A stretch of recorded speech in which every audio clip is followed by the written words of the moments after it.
This section is on trigonometric forms of complex numbers and manipulating those complex numbers. So first of all, we have this idea of an Argand diagram where we have a real axis here horizontally, an imaginary axis vertically, and you need two perpendicular number lines to do a complex number because the real and imaginary parts are independent.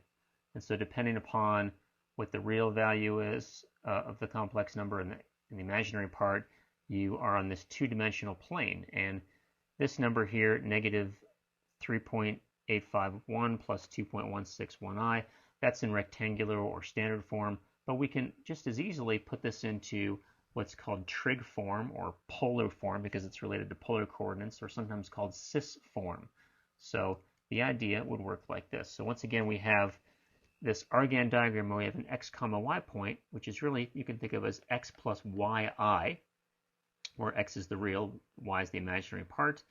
And using coordinate conversions, I can change the x to r cosine theta, the y to r sine theta, and then what I do is simply factor out an r to have r cosine theta plus I sine theta, and this abbreviation CIS for cosine I sine r cis theta. Cis is not a trig function by any means, it's just an abbreviation which is convenient. So polar, trig, and cis form all refer to this idea, and standard rectangular are this one here.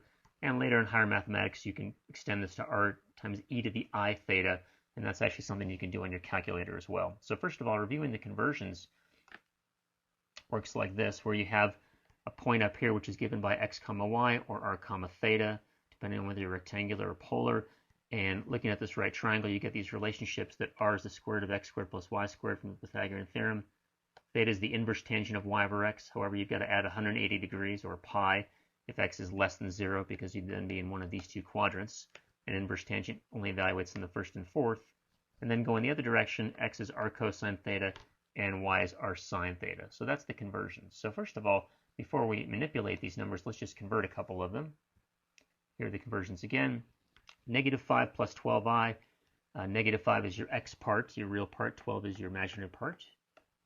And so we do the square root of negative 5 squared plus 12 squared. We get 13 cis. And then we do the inverse tangent of 12 over negative 5 to get negative 67. And you've got to add 180 because you know you're going to be in the second quadrant. And so we end up getting 13 cis 113. If you wanted to write the whole thing out, 13 cosine 113 plus 13i sine 113. This one here, rad 3 minus I. Rad 3 is your x, negative 1 is your y because it's negative 1i. And so square root of rad 3 squared plus negative 1 squared is 2. Cis, you do the inverse tangent and you get negative 30 degrees, which is fine, or you can find this coterminal angle of 330. This is now in cis form, or trig, or polar if you prefer, and to convert it into rectangular, simply expand this abbreviation. So we have 4 cosine 2 pi over 3 plus 4i sine 2 pi over 3, and you evaluate that with the unit circle, negative 2 plus 2 rad 3i. Now multiplication and division in trig form.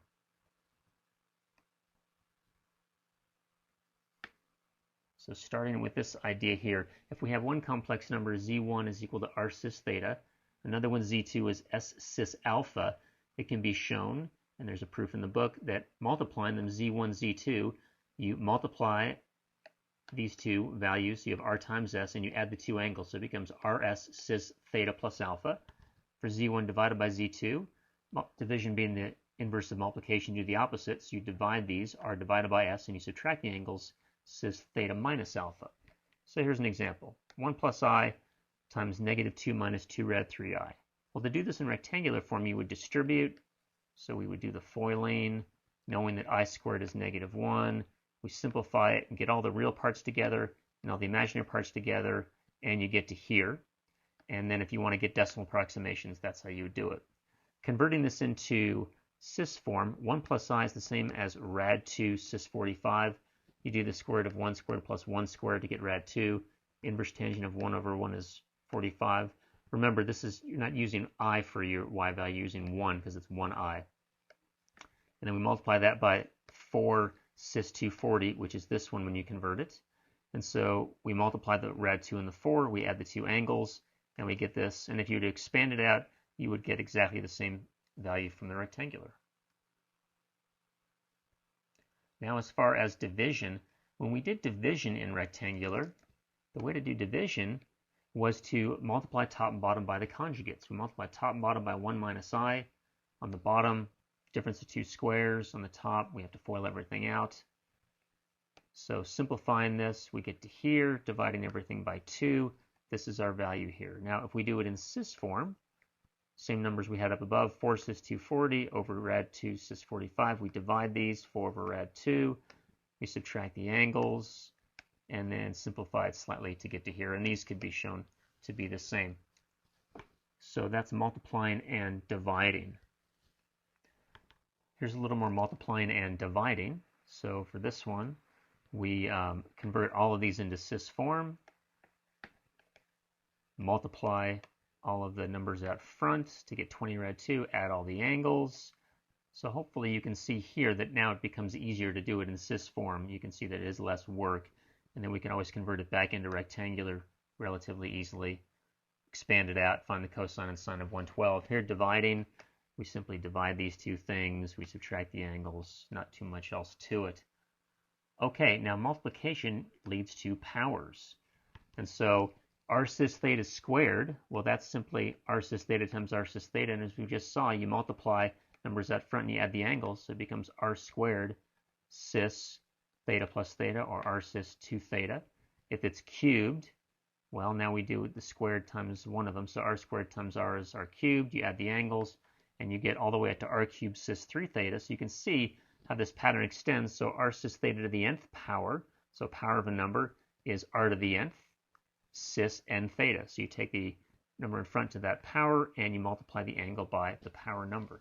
So an example of powers, negative 5 minus 12i to the 4th power. And so converting it, first of all, we would have to do this sort of operation. And remember to add 180 degrees because this time you're in the third quadrant. So we have 13 cis 247 to the 4th power. So this becomes 13 to the 4th cis 4 times 247. So 13 to the 4th is all this. Multiply by 4. Now we might as well find a coterminal angle to 989.5. And so we can get down to 269.5. And then eventually, if you expand it, it becomes this. And notice this is extremely close to 28,560. It's very close to 20,561, which makes sense because 269.5 is almost directly down. So your real part is extremely small compared to your imaginary part because the direction your number's pointing, the angle, is almost completely along the imaginary axis. For this one here, we convert it into cis form, and we get 1 cis 45 when we square that. So this is 1 squared, and cis 45 times 2, which ends up being 1 cis 90. And you convert that back into rectangular, and you simply get 0 plus I, or I, which is interesting in that now we see that we can find the square root of I. We know the square root of negative 1 is I, but what's the square root of I? Well, this is 1 square root. And as we're going to see in a little while, there are multiple square roots, so we'll look at roots in a moment. A couple more examples of powers. Negative 1 minus 3 to the 4th, rad 10 cis 252, so rad 10 to the 4th, cis 252 times 4. There we go. 1 minus I to the 8th. It's okay to use the conversion equations, but hopefully you understand that 1 minus I is simply to the right 1 and down 1, so you have a length rad 2 and an angle of negative 45. You've gone over and down the same amount. And so rad 2 to the 8th power, negative 45 times 8. So 16 cis negative 360, which is the same as 16 cis 0. And again, with converting, an angle of 0 is directly across, you're on the positive real axis, so it's simply 16. So now from powers to roots. So if r cis theta to the nth is r to the nth cis n theta, which we just saw in what was called de Moivre's theorem, then that implies that the nth root of r cis theta is, well, r to the 1 over n, because the nth root is simply the 1 over n power, cis, and then instead of multiplying by that angle, well, we multiply by 1 over n, which is divided by n, so it's theta over n, but this is the one tricky part, plus 360s, or if you prefer, adding on 2 pi's, depending if you're using radians or degrees, and that is because there are always nth roots. So if you're talking about finding the 5th roots, there's 5 of them. Third root, cube roots, there's 3 of them, and so on. So you have to be able to find all of them.